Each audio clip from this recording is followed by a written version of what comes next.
শালাকে দেখবি এক চড় মারবো। যখনই কোনো শুভ কাজে যাবো তখনই পিছন ডেকে দিবে। তোমার তো রোজই রোজই শুভ কাজে যাও তুমি। হ্যাঁ আমি রোজই শুভ কাজে যাই। হ্যাঁ তুমি চলে যাও, ঘরের কাজ আমি সব করি। গরু ছাগল আছে, গরু ছাগলকেও দেখি, বাবুকেও দেখি, ঘরে রান্না বান্না সবই তো আমাকে করতে হয়। তুমি কি করো? আমি অন্য কাউকে না মানে বলছি আমি কাল থেকে দেখবো সব। আজকে আমি একটা শুভ কাজে যাচ্ছি, কাল থেকে আমি সব দেখবো। তুমি খেয়ে দিয়ে শুয়ে পড়বে, আজকে তো রাত হয়ে যাবে। রোজই রোজই তো রাত করে এসো, রোজই তো একটা ফেক পেয়ে যাও। বৌমা, ও বৌমা, বৌমা, কি হলো? ভাই কোথায় গো? তোমার ভাই তো সে শুভ কাজে গেছে, কাল সকাল থেকে বেরিয়ে গেছে, বললো রাতে ঘর ঢুকবে, রাতে তো এলোনি। সকাল হয়ে গেল, এখনো অবধি ঘর এসেনি। হারামজাদাটা কি করেছে জানো? আমাদের মান সম্মান সব ডুবি দিয়েছে। ও কোনো শুভ কাজে যায়নি। কি করেছে? কি করেছে এই ভিডিওটা দেখো।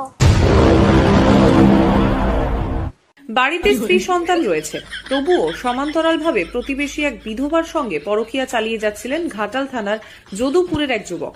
শনিবার রাতে বৃষ্টি মিঠে আবহাওয়ায় প্রতিবেশী বিধবার সঙ্গে পরকীয়া করতে গিয়ে হাতে নাতে ধরা পড়লেন এই যুবক। বিধবা এবং ওই যুবককে অসংলগ্ন অবস্থায় দেখতে পেয়ে এলাকার মানুষ ক্ষিপ্ত হয়ে ওঠেন। অভিযোগ, তাদের ধরে একটি তার খুঁটিতে বেঁধে রেখে গণধোলাই দেওয়া হয়। ঘাটাল থানার পুলিশ খবর পেয়ে তাদের উদ্ধার করে থানায় তুলে আনে। স্থানীয়রা জানান, প্রায়ই ওই যুবক ওই বিধবার বাড়িতে গিয়ে রাতের পর রাত কাটাতো।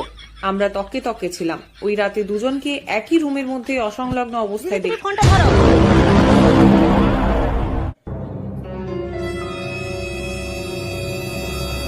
শালা হারামজাদা করে যে কেটে কুচাবো, ঘরটা একবার কে শুয়ে